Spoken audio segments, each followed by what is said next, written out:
গতকালকে যে ধর্মঘট আমরা দেখলাম সেখানে একেবারে যে শ্রমিকদের নিয়ে যখন ধর্মঘট করা হচ্ছে তখন মমতা বন্দ্যোপাধ্যায়ের প্রশাসনের পুলিশ একেবারে সৃজন ভট্টাচার্য থেকে শুরু করে বর্ণনাদি প্রত্যেকেই গ্রেপ্তার করলো।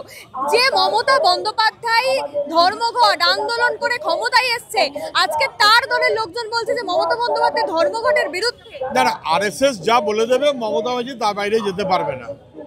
এটা শ্রমজীবী মানুষের ধর্মঘট, মানুষের, কৃষিজীবী গরিব মানুষের, তাতে তো আরএসএস এর আগ্রহ নেই। আরএসএস এর যদি আগ্রহ না থাকে, বিজেপির নীতির বিরুদ্ধে ধর্মঘট যদি হয় সেখানে তৃণমূল বিরোধিতা করবে তো বটেই। আপনি দেখবেন বিজেপি কি করছে, বিজেপি যেটা করবে তৃণমূল সেই কাজটাই করবে, একটু এদিক ওদিক করে একটা ভাব দেখাবে যে আমরা খুব বিরুদ্ধে, তারপর একই রকমের কাজ করবে। যেহেতু কেন্দ্রীয় সরকারের বিরুদ্ধে, তাই চিমটি কাটলে বিজেপির গায়ে জ্বালা লাগছে তৃণমূলের, এটাই স্বাভাবিক। কিন্তু যে 2006 এবং 2007 সালে তখন একেবারে বাংলা অচল করে দেওয়ার ডাক মমতা বন্দ্যোপাধ্যায় দিতেন, আজকে দেবাংশু ভট্টাচার্য বলছেন যে মমতা বন্দ্যোপাধ্যায় সর্বদাই ধর্মঘটের। কে সব কাদের নাম বলছেন আমি তাদের চিনি না, তাদের কথা মমতাকে জিজ্ঞেস করুন। কিন্তু মমতা যখন বিরোধী নেত্রী তখন 73 বার ধর্মঘট ডেকেছিল, 73 বার। কোন ইস্যুতে? পাবলিকের ইস্যুতে না, কখনোই পাবলিকের ইস্যুতে না, একদম ব্যক্তিগত কোনো না কোনো ইস্যু। অমুক লোক মারা গেছেন হাসপাতালের মধ্যে, অমুক লোক মারা গেছেন সুইসাইড করেছেন গলায় দড়ি, এমএলএ হোস্টেলে অমুক লোক মারা গেছেন, রেল লাইনের পাশে বডি পাওয়া গেছে, এইরকম সব। অমুক লোক টিকিট চেকার কেন হইচই করেছে, ফলে পাবলিকের ইস্যুতে মমতা নেই। আমতলা এরিয়ায় মানে ডায়মন্ড হারবার এলাকায় কলকাতাতে তো আমরা তবুও দেখলাম যে ধর্মঘটে আপনারা নেমেছেন, আমতলাতে মানুষ ভয় ধর্মঘটেই নামতে পারেনি। পশ্চিমবাংলায় একটা ভয়ের পরিবেশ আছে সর্বত্র। তৃণমূল একটা এমন হাবভাব করে যেখানে কেউ বিরুদ্ধে কথা বলতে পারবে না, ঠিক যেমন বিজেপি পারলে তার চাইতেও, ত্রিপুরার চাইতেও বেশি পশ্চিমবাংলার তৃণমূল।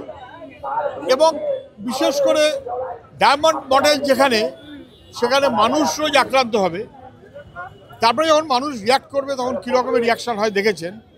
কিন্তু আদারওয়াইজ কেউ যেন প্রতিবাদ করতে না পারে, এই মনোভাবেই মমতা এবং তার বাহিনী চলে। বিজেপির নতুন নির্বাচিত রাজ্য সভাপতি শ্রমিক ভট্টাচার্য তিনি বলছেন যে যারা নিজেদেরকে জ্যোতি বসুর অনুগামী মনে করেন তারা একজোট হন, মমতা তৃণমূল কংগ্রেসের বিসর্জন করুন। খুবই ভুল কথা বলছেন। বরঞ্চ অটল বিহারী বাজপেয়ী খুব দুঃখ ছিল, উনি হয়তো জানেন না, আমার ধারণা, আমি জানি না কেন বলছেন, বিজেপিকে অসভ্য বর্বরের দল বলেছিলেন। বিজেপি এবং আরএসএস তারা বরাবরই জানে যে কমিউনিস্টরা তাদের সবচাইতে বড় প্রতিপক্ষ।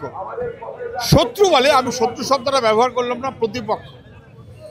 স্বাধীনতা সংগ্রামের বিশ্বাসঘাতক আরএসএস, স্বাধীনতা সংগ্রামীদের পিছনে সর্বশক্তি দিয়ে থেকেছে বামপন্থীরা।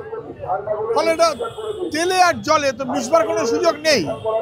বরং অসাম্প্রদায়িক ভারত গড়তে হবে, গণতান্ত্রিক ভারত গড়তে হবে, ধর্মনিরপেক্ষ ভারত গড়তে হবে, এবং এই যে বিভাজনের রাজনীতি বন্ধ করতে হবে, এই এত অসাম্যের রাজনীতি বন্ধ করতে হবে। বামেরা তার পক্ষে, আর এগুলো সবটারই বিরুদ্ধে বিজেপি, এগুলো সবটারই বিরুদ্ধে তৃণমূল। বরং তৃণমূল মনে করে বিজেপি ওদের ন্যাচারাল অ্যালি, আর আরএসএস মনে করে মমতা ব্যানার্জি দেবী দুর্গা। ওরা মেলামেশা করে চলুক না কেন। অসভ্য বর্বরের দল জ্যোতি বোস বলেছিলেন। কিন্তু শুভেন্দু অধিকারী যেখানে বলেন যে তারা ক্ষমতায় এলে সংখ্যালঘু বিধায়কদের একেবারে ছুঁড়ে ফেলে দেবে, সেখানে শ্রমিক ভট্টাচার্যের মুখে সম্প্রীতির বার্তা। একাধিক মুখ রাখতে হয়, একটা মুখ বাকিগুলো মুখোশ। ফলে পাঁচজন পাঁচ রকম ভাবে কথা বলবে, যেটা লেগে গেল। কিন্তু আসলে বিজেপি আর আরএসএস কি, সেটা আপনি দেশের দিকে তাকালেই বুঝতে পারবেন। বাংলার মানুষ বাংলা ভাষায় কথা বলে, তাদের বাংলাদেশ হিসেবে বিতরণের প্রচেষ্টা করে কে? না বুঝবার কোনো কারণে। আসাম কি হচ্ছে, ত্রিপুরায় কি হচ্ছে, উত্তরপ্রদেশে কি হচ্ছে, গোটা দেশে শ্রমকোড লাগু করছে বিজেপি, না বোঝার কোনো কারণ নেই। বামেরা তো রাজ্যে শূন্য, তাহলে তাদের বিজেপির এখন বামেদের কেন জোট? বামেরা শূন্য এই কথাটা বললেও আসলে এর মধ্যে একটা ভয় কাজ করে। আগে বলতো না যে লাল ঝান্ডা যেন কোথাও দেখা না যায়, মমতা এবং শুভেন্দু একসাথে বলেছিলেন। লাল ঝান্ডা দেখছে আর ভয় পেয়ে যাচ্ছে, কেননা নিজেদের অপরাধ ওরা সবচাইতে বেশি জানে। ফলে নিজেদের অপরাধের দায়ে নিজেদের অপরাধী এই অস্বীকার করার সুযোগ ওরা পাচ্ছে না।